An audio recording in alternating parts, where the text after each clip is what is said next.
नमस्कार, स्नितिकाज रेसिपी मराठीमध्ये तुम्हा सर्वांचे खूप खूप मनापासून स्वागत आहे। आज आपण पाहणार आहोत महाराष्ट्रीयन पद्धतीची मासवडी आणि झणझणीत असा रस्सा, तोही अगदी सोप्या पद्धतीने। चला तर मग रेसिपीला सुरुवात करूया। सर्वप्रथम गॅसवरती कढई ठेवून त्यामध्ये आपण एक मोठा चमचा धणे टाकून घेणार आहोत। एक दालचिनीचा तुकडा बारीक कट करून घेतलेला आहे।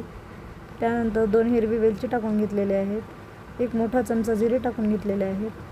त्यानंतर आपण त्यामध्ये 4-5 लवंग आणि 4-5 मिरी टाकून घेणार आहोत। मिऱ्यांचा जास्त वापर असा करायचा नाही। हे सर्व साहित्य आपल्याला फक्त कढईमध्ये गरम करून घ्यायचं आहे, जास्त असं भाजून घ्यायचं नाही। तुम्हाला जर मसाले भाजून नको वाटत असतील तर तुम्ही त्याऐवजी गरम मसालाही वापरू शकता। त्यानंतर 1 वाटी तीळ टाकून घेतलेले आहेत। तीळ आपल्याला व्यवस्थित असे फुलेपर्यंत भाजून घ्यायचे आहेत। तीळ भाजल्यानंतर त्याच कढईमध्ये अर्धी वाटी सुकं खोबरं टाकून घेतलेलं आहे। खोबरंही आपल्याला सोनेरी रंग येईपर्यंत परतून घ्यायचं आहे, न तेल टाकता हे परतून घ्यायचं आहे। त्यानंतर एक कांदा बारीक उभा कट करून घेतलेला आहे। तो कांदा आपल्याला सोनेरी रंग येईपर्यंत परतून घ्यायचा आहे। त्याच कांद्यामध्ये मी 4-5 लसूण पाकळ्या टाकून घेणार आहोत। त्यानंतर थोडंसं तेल टाकून आपल्याला हे व्यवस्थित असं परतून घ्यायचं आहे। कांदा आणि लसूण व्यवस्थित असा परतलेला आहे। आता आपण ते एका प्लेटमध्ये काढून घेऊया। त्याच कढईमध्ये आता अर्धी वाटी शेंगदाणे टाकून घेणार आहोत। शेंगदाणे व्यवस्थित असे परतून घ्यायचे आहेत। त्यानंतर अगोदर भाजून घेतलेले सर्व साहित्य कोरडे आपल्याला मिक्सरच्या भांड्यामध्ये टाकून व्यवस्थित असे बारीक वाटून घ्यायचे आहेत। सुरुवातीला भाजून घेतलेलं साहित्य वाटल्यानंतर त्याच भांड्यामध्ये आपण आता शेंगदाणे, कांदा आणि लसूण वाटून घेणार आहोत। त्यानंतर न पाणी टाकता हे सर्व साहित्य आपल्याला बारीक असं वाटून घ्यायचं आहे। त्यामध्येच अर्धी वाटी कोथिंबीर कट करून घेतलेली आहे। त्यानंतर 2 चमचे काळं तिखट घेतलेलं आहे।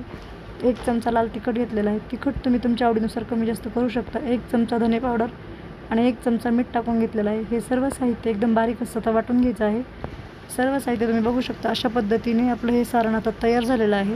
आता आपल्याला मासवडी बनवण्यासाठी बेसन तयार करून घ्यायचं आहे। त्यासाठी मिक्सरच्या भांड्यामध्ये 7-8 लसूण पाकळ्या, 2 हिरवी मिरची कट करून घेतलेली आहे, 1 चमचा जिरे टाकून घेतलेले आहेत आणि 1 चमचा मीठ टाकून घेतलेलं आहे। अगदी थोडंसं पाणी टाकून आपल्याला मिक्सरच्या भांड्याला याची बारीक अशी पेस्ट तयार करून घ्यायची आहे।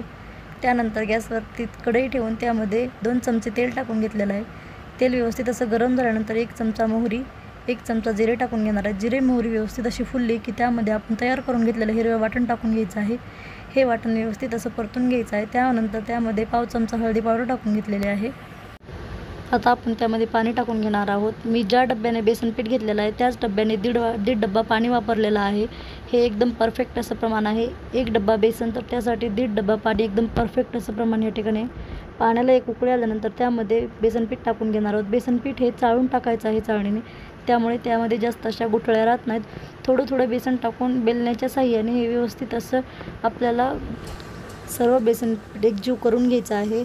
त्यानंतर त्यामध्ये असलेल्या सर्व गुठळ्या आपण आता फोडून घेणार आहोत। तुम्ही बघू शकता अशा पद्धतीने आपलं बेसन आता तयार झालेलं आहे वड्यासाठीचं। आता हे झाकण ठेवून 5 मिनिट आपण ठेवून देणार आहोत। वडी थापण्यासाठी मी या ठिकाणी एक कॉटनचा कपडा पाण्यामध्ये पिळून घेतलेला आहे। त्यानंतर थोडंसं पाणी टाकून त्यावरती सुकं खोबरं टाकून घ्यायचं आहे। बारीक कट करून घेतलेली कोथिंबीर टाकून घ्यायची आहे। तुम्हाला जर नसेल टाकायचं तर तुम्ही नाही टाकली तरी चालते।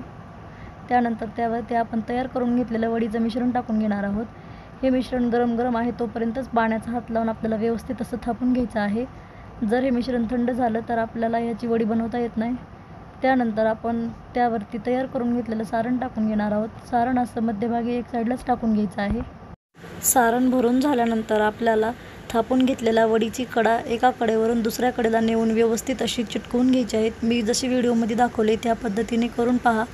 अशा पद्धतीने ही वडी आपल्याला चिटकवून घ्यायची आहे। जोपर्यंत गरम आहे तोपर्यंतच ही वडी बनवता येते।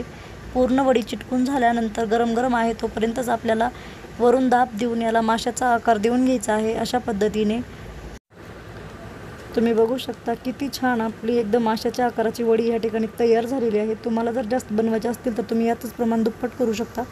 आता आपण रस्सा बनवणार आहोत। त्यासाठी गॅसवरती कढई ठेवून त्यामध्ये एक उभा कट करून घेतलेला कांदा टाकून घेणार आहोत। त्यानंतर त्यामध्ये 1 चमचा तेल टाकून कांदा आपल्याला सोनेरी रंग येईपर्यंत परतून घ्यायचा आहे। कांदा थोडासा परतला की त्यामध्ये 2 चमचे हरभऱ्याची डाळ टाकून घेणार आहोत।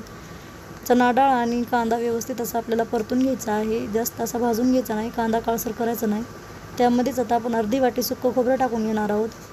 त्यानंतर त्यामध्ये 4-5 लसूण पाकळ्या टाकून घेणार आहोत। हे सर्व साहित्य आपल्याला व्यवस्थित असं भाजून घ्यायचं आहे। भाजून घेतलेलं सर्व साहित्य मिक्सरच्या भांड्यामध्ये काढून घेणार आहोत। हे सर्व साहित्य टाकून झाल्यानंतर आपण त्यामध्येच आता बारीक कट करून घेतलेली कोथिंबीर टाकून घेणार आहोत। कोथिंबीर टाकल्यानंतर 1 चमचा लाल तिखट टाकून घेणार आहोत।